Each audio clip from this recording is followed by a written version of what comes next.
Discover the wonders of our planet. We're counting down the 15 most astonishing facts about the Earth.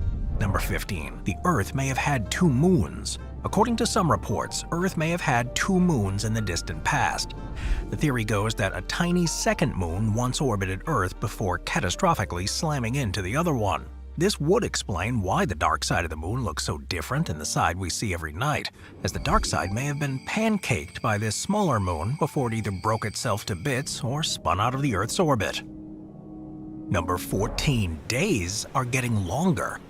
When the Earth was formed about 4.6 billion years ago, a day would have been roughly 6 hours long. Now, the number is 24, and every century that number increases by about 1.7 milliseconds. This could be a result of climate change, according to Professor Duncan Agnew from the Scripps Institution of Oceanography. Quote, as polar ice melts, the water spreads out over the whole ocean, causing the same effect as because chlorophyll was more efficient, it likely beat out retinol, giving the world the green color it's got today. Yeah, I think I prefer green. Number 12. The Earth's largest structure. Alright, pause this video for a moment and guess, what's the largest structure on the planet? Most likely, you guessed the Burj Khalifa in Dubai, which is the world's tallest building, or the Tesla Gigafactory, which is the world's largest building by surface area. Unfortunately, you're not even close. That's because the world record belongs to Australia's Great Barrier Reef. This massive coral structure is a whopping 348,000 square kilometers, making it many times larger than any human-built structure on the planet. Number 11. The third pole. Believe it or not, the Earth has 3 poles. Well, kind of. While the North and the South Pole are the Earth's first 2 poles, in some ways the Tibetan Plateau acts as a third. It's located at the end, saying that the Earth is flat. However, it's far from a perfect sphere. While it may look this way from a distance, the reality is that the Earth's shape is constantly changing. The best word we have to describe this shape is an ellipsoid, that is to say a deformed, not perfectly symmetrical sphere. However, even this strange shape doesn't perfectly explain the Earth's strange form. You see, our planet's diameter bulges at the equator, and it flattens a bit at the poles due to the centrifugal forces created by the Earth's constant rotation. As explained by geologist Vic Baker of the University of Arizona, quote, instead of Earth being like a spinning top made of steel, it has a bit of plasticity that allows the shape to deform very slightly. The effect would be similar to spinning a bit of silly putty, though Earth's plasticity is much, much less than that of the silicone plastic clay so familiar to children, end quote. Additionally, mountains rising to heights of about 9,100 meters and ocean trenches diving down to nearly 11,000 meters below sea level places melted is slow and gradual. From time to time, earthquakes, volcanic eruptions, and meteor strikes also hit our planet, changing its shape in ways that are unpredictable. Interestingly, America's National Geodetic Survey has made it its mission to measure and monitor the ever-changing size and shape of the Earth. This in turn not only provides us with a constant idea of the Earth's form, but it also allows us to plan our structures, shipping routes, and building strategies accordingly. Number 9. The Earth has an end date. Much like a carton of milk or a bag of avocados, the Earth has a best before date. That is to say, there'll come a time when the Earth will be uninhabitable, and in some ways, that date is in our control.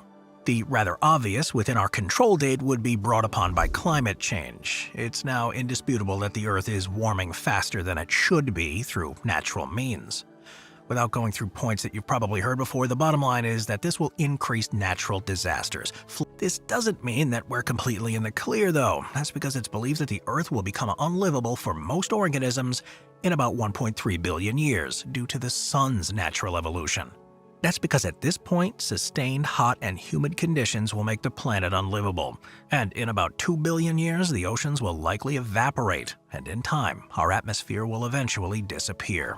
While extremophiles, that is to say, small organisms that live in volcanic vents deep under the sea, might be able to eke it out, we humans won't stand a chance. However, even those extremophiles will eventually meet their demise. That's because in about 4.5 billion years, the Sun will become a large red giant that will engulf the Earth, completely destroying everything that's still left. And if that wasn't bad enough, there's still a chance that other occurrences such as nuclear wars or even asteroids hitting our planet could also end human life.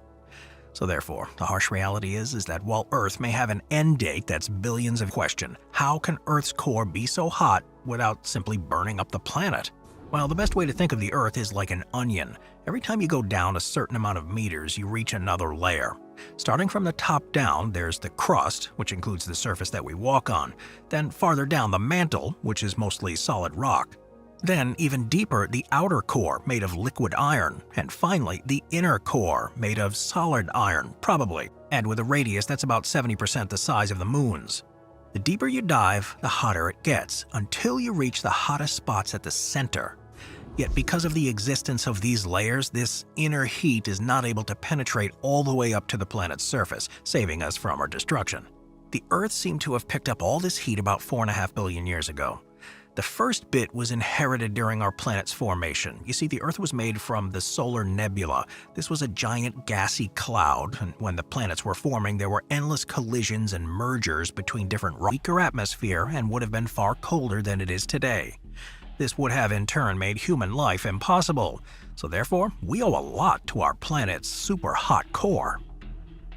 Moving on to number 7. The Moon is drifting away from us.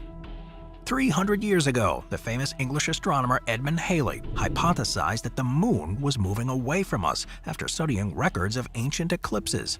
In the 1970s, that hypothesis was confirmed. You see, during the Apollo missions, NASA put mirrors on the Moon.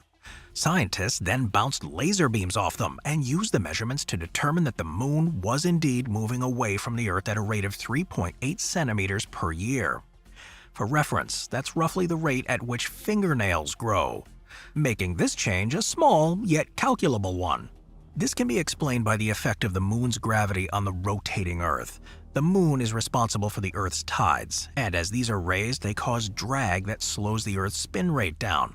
This resulting loss of angular momentum is compensated by the Moon speeding up, and this in turn causes it to move further away. As put by astrophysicist Madeline Broom of the University of California, quote, "Since the Earth and the Moon are a part of the same gravitationally interacting system, total angular momentum must be conserved between the two. As the Earth's spin slows down thanks to tidal drag, in order for angular momentum to be conserved, something has to increase the angular momentum of this system. Rift, which altered the size and depth of the oceans, must have in turn altered the amount of tidal drag. When you take this into account, this pushes the date of the separation back by several billion years, thereby putting the standard hypothesis in line with the geological evidence." Well, of course, this all leaves us with an interesting question. Will the Earth ever lose its Moon? The short answer is no. In fact, calculations of the evolving Earth-Moon system tell us that in about 15 billion years, the Moon will actually stop moving away from the Earth. However, since the Earth will likely be engulfed by the Sun in the next 4 billion, we're never going to get to see that in action. Number 6. The ocean is filled with gold. While the world's oceans may look like a long expanse of water, the reality is that they're filled with minerals, with the most desirable among them being gold. Estimates as to how much gold exists in our ocean varies. However, there's believed to be about 1 gram of gold for every 100 million tons of ocean nets and release toxins into the water. There are also other methods of extracting gold from the ocean, such as using magnetic nanoparticles or bacteria. However, these methods are still experimental, and their feasibility is yet to be established. That doesn't mean that gold couldn't be extracted from the Earth's oceans in another way. That's because much like the oil reserves reached by oil rigs, there are also gold reserves buried underwater. The only problem is these deposits are often multiple kilometers below the ocean surface and encased in rock. This makes mining pretty difficult, and with current technology and at current prices, it's impossible to extract the gold down there while still turning a profit. Yet, given the fact that there may be as much as 20 million tons of gold in total spread across the Earth's oceans, it's likely that at some point, some sort of ocean gold extraction may be attempted. Oh, by the way, the ocean isn't the only place on Earth with unreachable gold. According to scientists, the Earth's core is believed to contain vast amounts of gold. By some, the basic idea behind it is that the Moon formed during a collision between the Earth and another smaller planet about the size of Mars. The debris from this impact collected in orbit around the Earth to form the Moon, while the impact on Earth was gradually smoothed away, allowing the Earth to maintain its roughly spherical shape.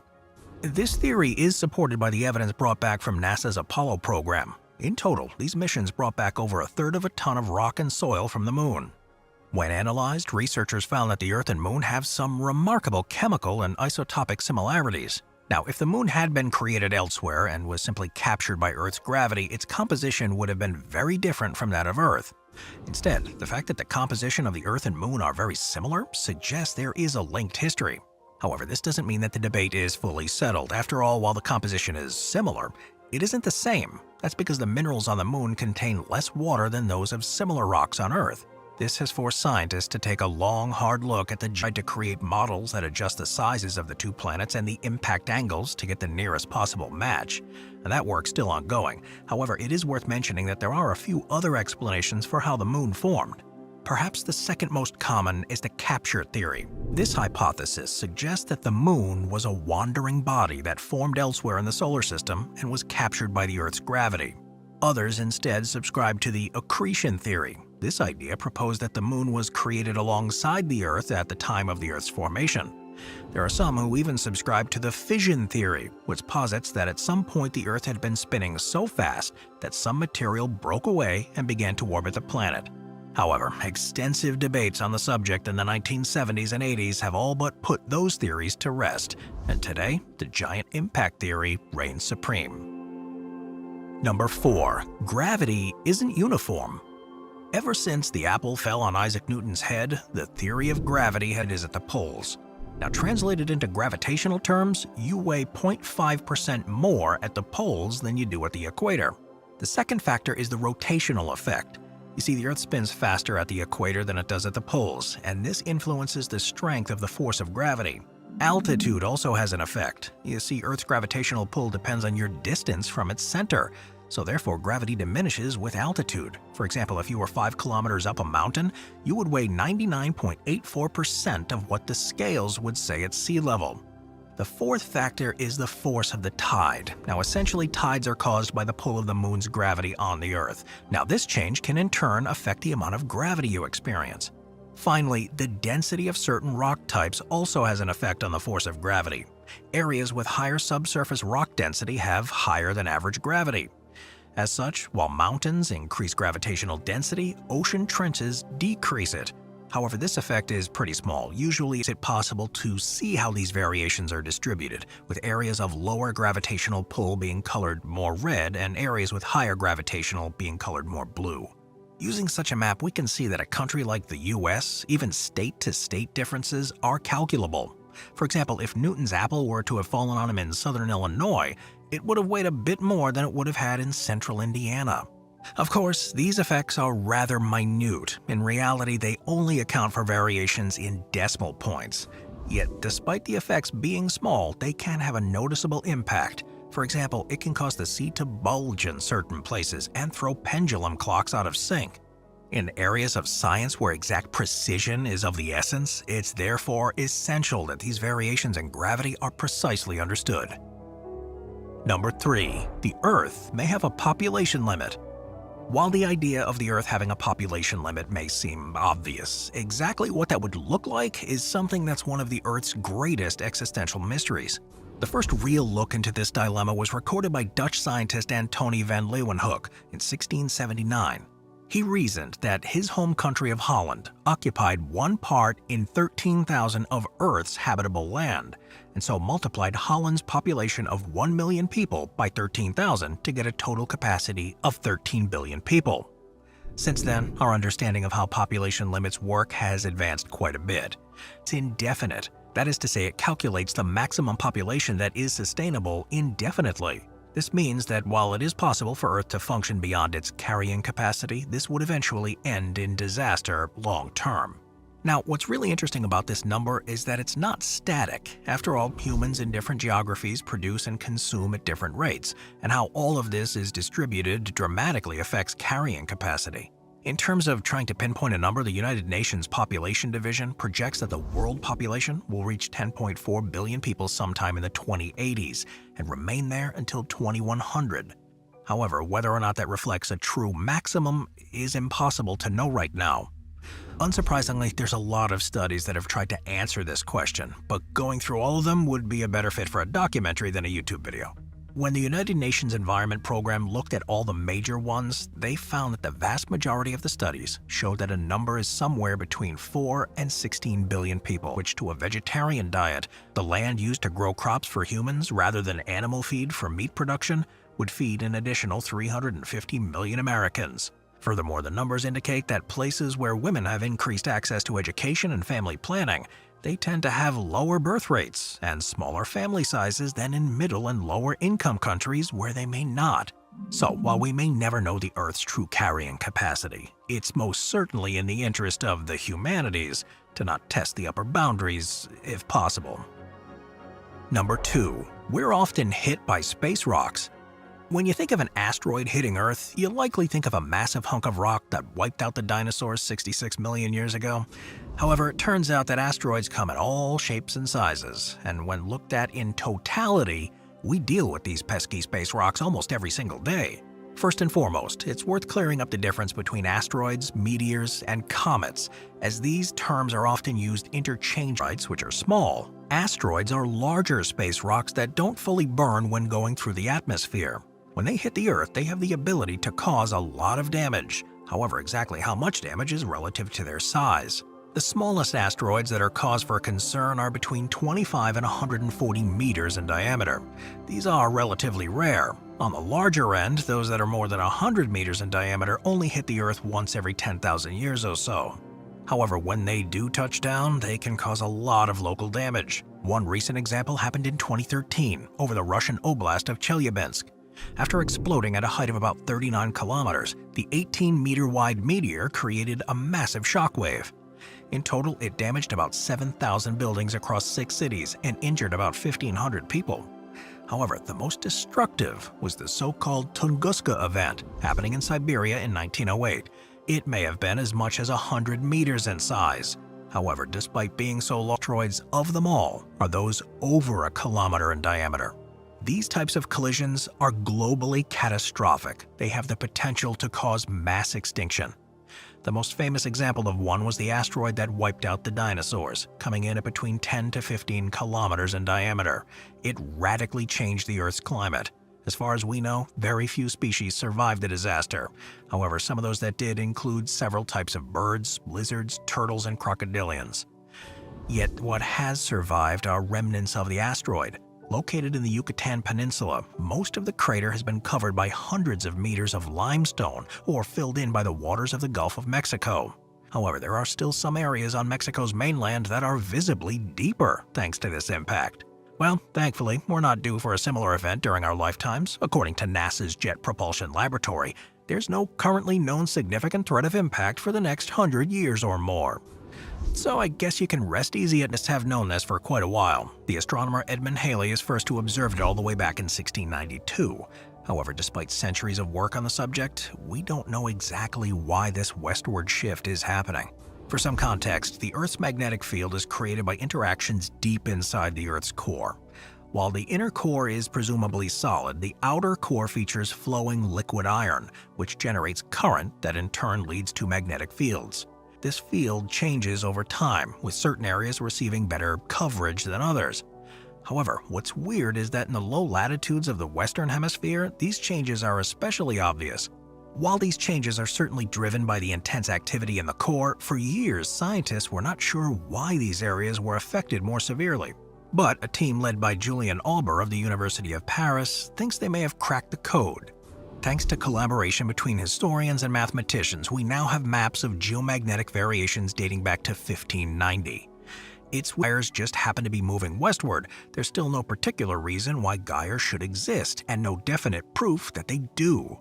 Well, no matter how this underground movement is happening, Bardsley suggests that Rossby waves are likely playing a role. In essence, these are slow waves that arise in rotating fluids. Also known as planetary waves, they're found in many large rotating bodies, including on Earth, in the oceans, and the atmosphere on Jupiter and the Sun. Since the Earth's outer core is also a rotating fluid, possibly waves circulate there too. Now, what Bardsley has observed is that while the crest of these Rossby waves tend to move east, there is a possibility that the bulk of the energy has a tendency to move westward. Those waves could in turn help explain why gyres act the way that they do. The problem with this gyre movement is that they may be creating change in our magnetic pole. More specifically, there are some scientists who believe that the North and South poles may currently be in the process of switching sides. Now, if the magnetic field would also become weaker during the switch, causing the planet to be bombarded with lethal particles from the sun and warming up the Earth's surface temperature. To top all this off, the charged particles would seriously disrupt our tech. Solar wind or cosmic rays colliding with electronic circuits and satellites could render them useless. So, while having a pole switch is hopefully not on the horizon, if there were to be one, it would wreak absolute havoc on us. Try to have a better day after listening to